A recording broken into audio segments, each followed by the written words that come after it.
recente, acabou de soltar um vídeo do Riff Bump, dele entrevistando estava o Sprung, inclusive, na entrevista, e é engraçado que tudo que eles justificaram para não se usar Redfield, tudo é 100% explicado quando eu explico as coisas de Redfield. Então, primeiro, não basta você medir, você está medindo nitrogênio e fósforo. Justificativa 1. Mas eu não meço o nitrogênio total do aquário, eu precisaria de medir nitrato, nitrito e amônia. Tá bom, pausa aí. Você tem aquário, meu filho? Você já mediu nitrato, nitrito e amônia? O que você vê no aquário? Você está falando sério que o seu aquário tem amônia? Você falar que essa conta vai dar errado? Então, vai me desculpar, é muito cagado esse aquário.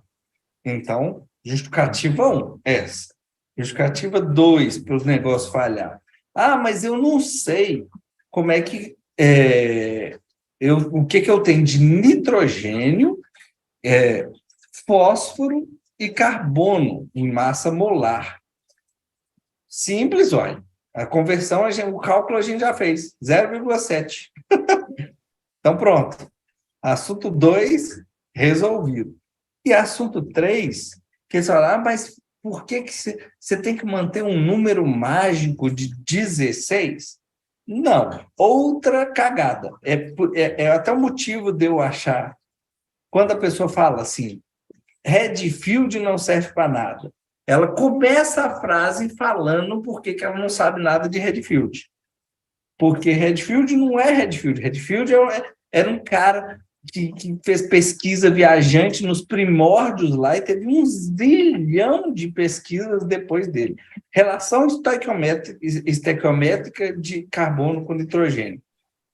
Então, esse é o nome certo, porque ele não é o que o Redfield falou lá atrás. Então, o que o Redfield falou lá atrás, que ele via nos grandes oceanos de relação habitual, em alto mar, não tem nada a ver com o que a gente quer em aquário. O negócio é interpretar o valor. Então, vamos lá. Eu tenho alguma coisa, não tem nada no aquário, tá bonito aqui, ó. Eu não quero nem saber a minha relação. Eu estou de boa. Tá tudo bem. Eu estou tendo ciano no aquário. Muito frequente. Tratei esse ano, está dando ciano de novo. Aí eu vou ver meus valores, aí o meu fosfato está um pouquinho mais alto, com o nitrato mais baixo. Aí tem estudo em aquário, tem estudo em tubinho de ensaio, tem estudo no meio ambiente. O povo taca lantânio no mar, no meio ambiente, para controlar ciano, no meio ambiente. O povo está nesse nível e a gente está no aquário falando, eu não sei se eu acredito em alguma coisa. Então, os estudos eu coloquei todos lá, é uma cacetada, porque eu me dispus a pesquisar tudo que havia de publicação mais recente do que o Redfield, e não é muito difícil de ter, porque o Redfield é da época da minha avó, era gatinho. Então, quando você tem a relação mais baixa do que 5:1, o que a gente sabe é que você favorece muito algumas coisas, como ciano. Quando você tem a relação mais alta do que 20:1, lembrando a conversão, vezes 0,7, você favorece diatomáceas, algas verdes e dinoflagelados. Se você perceber bem, eu só estou falando de problemas no aquário. Se eu só estou falando de problemas no aquário, eu não estou falando aquário sem alga, tá? Então, é perceber como você, compreendendo o Redfield, você pode favorecer ou desfavorecer mais alguma coisa. Então, por exemplo, você está com dinoflagelado, mas o seu fosfato está um pouquinho alto. Aí você coloca GFO, o dinoflagelato toma conta. Por quê? Você mudou o padrão de favorecimento das coisas que tem no aquário, no sentido do dinoflagelato que gosta desse ambiente.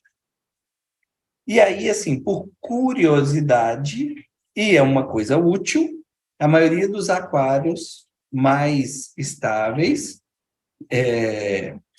tem um tanto não é estudo científico, porque ninguém faria isso, mas o Paleta já fez revisão de algumas características de aquário mais estável e tudo mais. A maioria dos aquários que estão com as condições controladas tem essa relação alta. Não significa que é a relação do mar, não significa que é a relação de lugar nenhum, do Redfield de lugar nenhum. Mas, por coincidência, as pessoas que têm um aquário mais estável têm essa relação alta, às vezes chegando até a 100:1. O que significa, na verdade, que o fosfato está bem baixinho e ainda tem um cheiro de nitrato.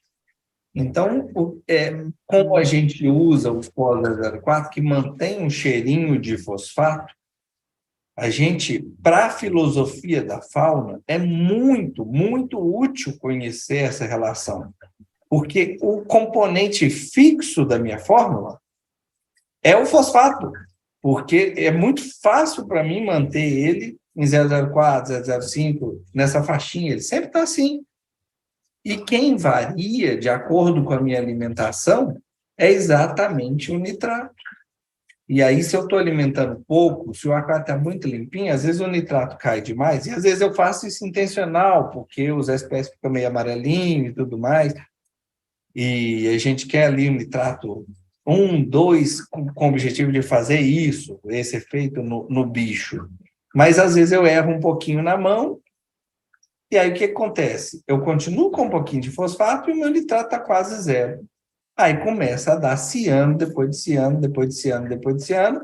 E aí também eu já mostrei uma cacetada de vezes que nessa condição eu dosando nitrato no aquário, a ciano sumiu. Eu, inclusive, já na discussão lá do Reef to Reef, eu fiz uma evolução. Lá eu cheguei ao absurdo de algo que eu nunca mais farei na minha vida.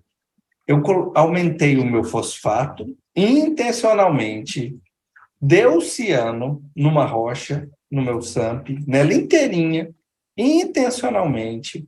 Aí depois eu reduzi o meu fosfato e aumentei o meu nitrato e fui fotografando temporalmente essa rocha limpando. Eu só estou desfavorecendo um bicho e favorecendo o outro. Então, a grande discussão é usar a relação estequiométrica de uma maneira inteligente. Ah, é muito complicado para você? Então, beleza. Vai lá, segue um fosfatinho de 0,04, um nitrato de 1, 2, 3, 5, 10. Está aí dentro do que a maioria dos aquários costuma ir bem com isso aí. Ah, mas você quer usar a informação um pouquinho mais detalhada para raciocinar com um detalhe do aquário? É uma informação útil. E quem acha que ela não é útil, não sabe absolutamente nada dessas coisas que eu acabei de falar. Em poucos minutos aqui, que parece simples, parece breve, mas as justificativas que a pessoa dá para... Não estou falando do Léo, não. O Léo é birra mesmo. O Léo é porque ele briga comigo e fala que não serve para nada. E ele realmente acredita que não. Mas estou falando de gente tipo a discussão que rolou lá mesmo no Reef Bump. Os argumentos que foram dados, o que eles mostram é exatamente que a pessoa não sabe do que eu estou falando. Não estou falando de manter 16:1, não estou falando de Redfield, eu nem gosto do nome Redfield. E o meu post no Reef to Reef é Redfield, o que nós estamos fazendo errado? O título do negócio é esse. A maioria das pessoas que vêm questionar não leu absolutamente nada que eu escrevi. Que é mais ou menos isso que eu falei com vocês.